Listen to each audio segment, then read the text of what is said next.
BTS BTS BTS মানুষ কেন এত পাগল বিটিএস নিয়ে? ইন্টারনেটে গেলেই I purple you, purple heart emoji, আর তুমি যদি বিটিএস সম্পর্কে নেগেটিভ কিছু কমেন্ট করেছো, ব্যাস বিটিএস আর্মিগুলো খেপে যায়।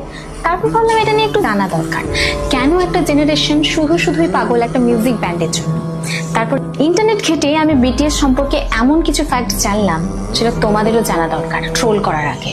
আমরা যদি ভারতের দিকেই তাকাই, তোমরা বিটিএস আর্মিদের ডেডিকেশন দেখলে অবাক হয়ে যাবে।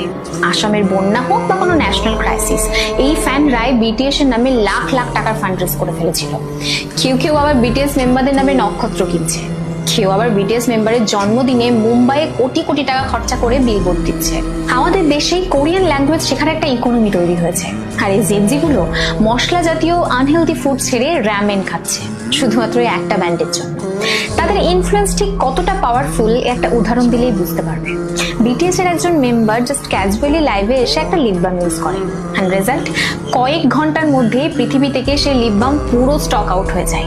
তারা যে সমস্ত জায়গায় তাদের মিউজিক ভিডিওগুলো শুট করে, সেই সমস্ত জায়গায় প্রায় লাখ লাখ টুরিস্ট ঘুরতে আসে শুধুমাত্র সেই জায়গাটা দেখার জন্য।